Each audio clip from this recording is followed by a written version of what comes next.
بسم الله الرحمن الرحيم. السلام عليكم ورحمه الله وبركاته. اهلا بكم في حلقه الشيخ العطارين قناه الاعشاب الصغير. معلش النهارده صعبه شويه. قررنا نبدا حاجه اسمها سلسله اعمل غذائك بنفسك او اعمل غذائك في بيتك. اعمل دوائك في بيتك. هتبقى مجموعه افكار متتاليه ورا بعضها.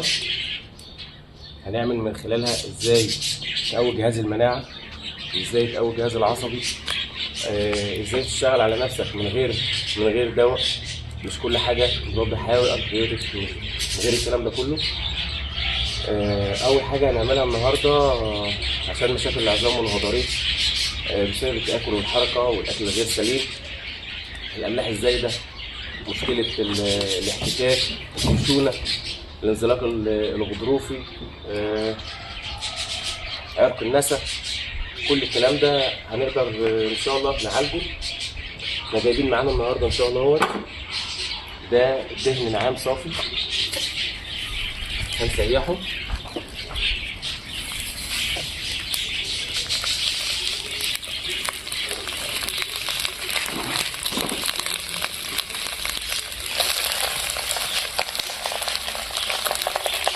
تعالى معايا كده.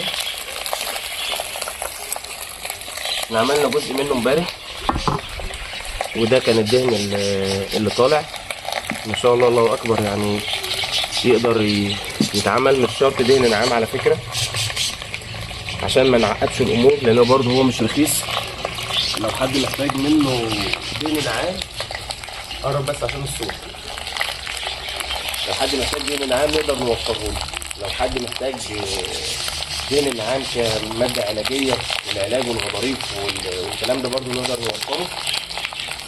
لو حد في البيت بقى بعيد عن دهن النعام والكلام ده يقدر يستخدم دهن الفراخ، دهن البط، دهن الوز، اي ماده دهنيه.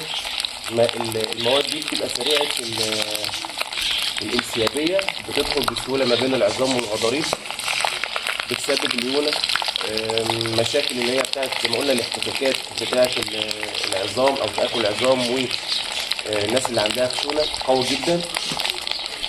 بنسيح الدهن، بننزل ماده دهنيه زي ما احنا شفنا بالشكل ده. بعد ما نخلص هنشوف ايه الزيوت اللي هتتحط عليه عشان خاطر يبقى معانا كمسكن كعلاج.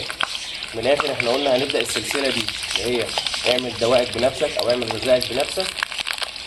ربنا ييسر الحال ونكملها على خير ان شاء الله. بسم الله الرحمن الرحيم.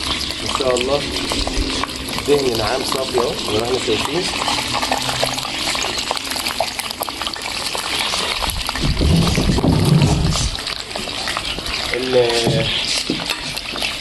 مش شرط على فكرة في المادة الدهنية يبقى دهن نعام بس، ممكن يبقى صنم جمل. وصنم الجمل من الحاجات برضو اللي هي مادة دهنية عالية حلوة جدا جدا جدا.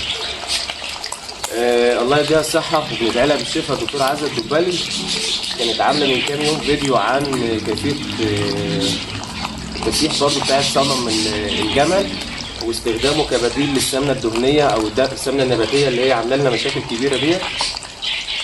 برضه صنم الجمل من الحاجات اللي هي ينفع تستخدم. منطقه العاشر والشرقيه عندهم صنم الجمل كتير يقدروا يستخدموه يسيحوه ويستخدم كبديل لدهن النعام. زي ما انا قلت مش شرط دهن نعام، اي دهن، بس بلاش دهن الفراخ اللي هو ملوش لازمه، دهن الفراخ البيضه ده يعني ولا يغني ولا يسمن من جوع، ملوش اي لازمه خالص. لكن لو مثلا دهن بطه، دهن وزه، ديك بلدي، كل الكلام ده يفرق معانا كتير قوي. صنم الجمل من الحاجات اللي هي جميله جدا، يعني سبحان الله. الابل من الحاجات اللي هي ذكرت في القران اللي فوائدها كتيره، يعني مفيش حاجه فيها حتى بتترمي، حتى البول بتاعها بيتشرب. فربنا يكرمكم ويشفي كل مريض. صنم الجمل من الحاجات اللي هي تنفع.